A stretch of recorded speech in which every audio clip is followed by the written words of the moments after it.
এই ছোট্ট এলাকাটি মাত্র দুইটি থানা নিয়ে গঠিত, কাফরুল এবং মিরপুর। মিরপুরের পুরাটা না, আংশিক।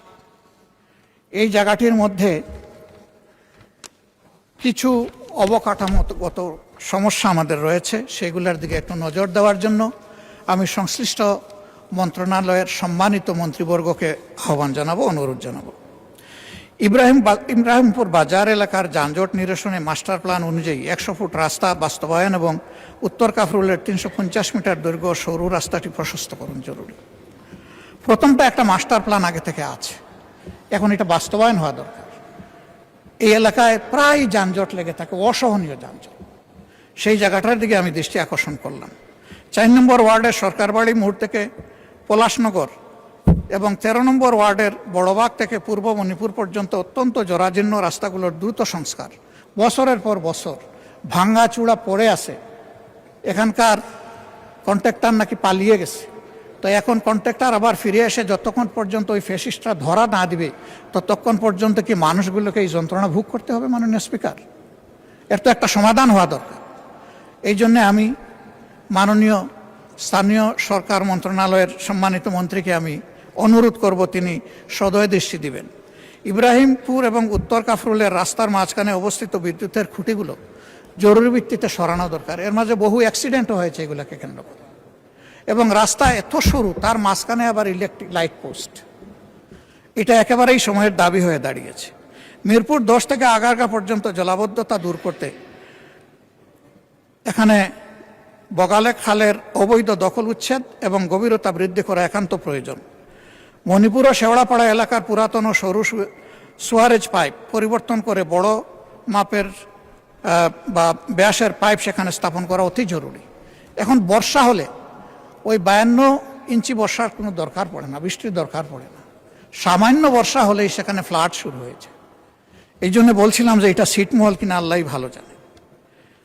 মাননীয় স্পিকার, বাউনিয়া বাদ এবং একটা শব্দ এখানে আছে, আমি না বলে পারছি না যেহেতু ওই নামেই এটা পরিচিত, বগারমার খাল।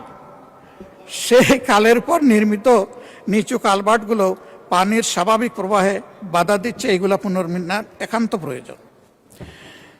কতগুলো এলাকায় পানির জন্য এখন হাহাকার। গ্রামাঞ্চলে সুপেয় পানি পায় না, সেখানে হয়তো আর্সেনিকযুক্ত পানি, কিন্তু পানি পায়। আর এইখানে পানিই পাচ্ছে না, এইটা একটা ছোটোখাটো কারবালায় পরিণত হয়ে গেছে। আবার বিশেষ করে গত 1 মাস ধরে এই প্রবলেমটা খুব মারাত্মক আকার ধারণ করেছে। কী জন্যে আমি ঠিক জানি না। এই বিষয়ে ওয়াসার এমডির সাথে কথা হয়েছে, সংশ্লিষ্ট তাদের কথা হয়েছে, কিন্তু এখন পর্যন্ত তার কোনো সমাধান হয়নি। আমি লোকদের কাছে যাই, বলে কিচ্ছু দরকার নাই, আমাদেরকে বাঁচার জন্য 1 ফোঁটা পানি দেন।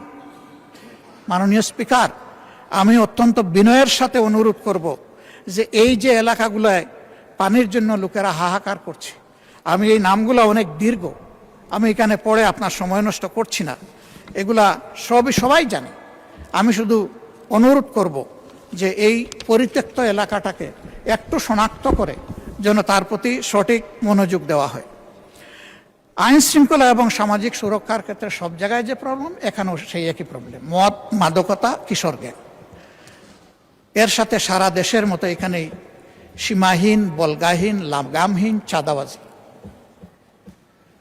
ফুটপাত দখল করে চাঁদা নিয়ে লোকদেরকে রাস্তার মধ্যে বসায় দেওয়া হয়েছে। এর বাইরেও যারা নিজ নিজ ব্যবসা প্রতিষ্ঠানে ব্যবসা করেন, তাদেরকেও চাঁদা দিয়েই ব্যবসা করতে।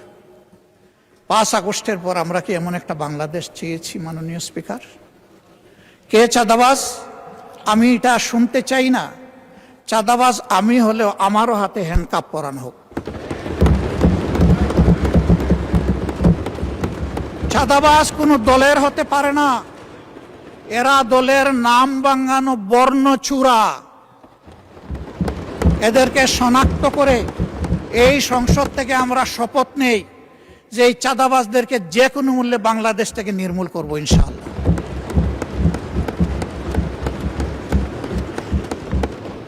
দখলবাজি নিয়ে বিভিন্ন জায়গায় ইনফাইটে কতগুলা মূল্যবান জীবন ঝরে গেছে। আমি তাদের জন্য দুঃখ প্রকাশ করছি। কেন?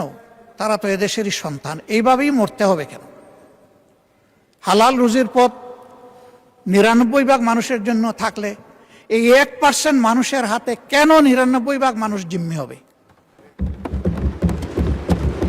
এদের যন্ত্রণা থেকে দেশটাকে মুক্ত করতে হবে মাননীয় স্পিকার।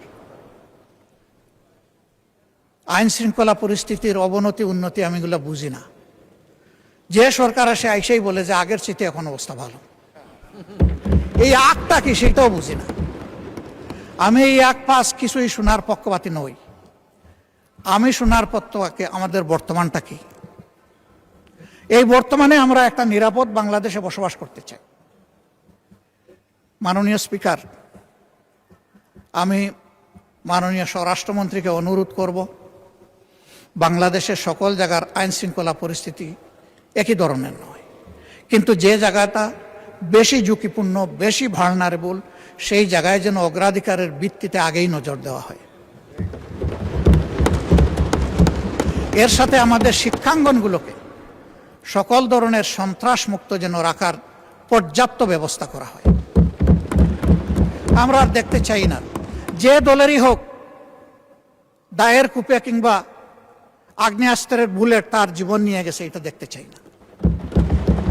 আমরা দেখতে চাই শিশু হয়ে ঢুকবে, পরিণত মানুষ হয়ে ওখান থেকে বের হবে, দক্ষ নাগরিক হয়ে বের হবে, নৈতিকতাবোধ সম্পন্ন নাগরিক হয়ে বের হবে, দেশপ্রেম বুকে নিয়ে বের হবে, দেশ গড়ার অঙ্গীকার নিয়ে বের হবে।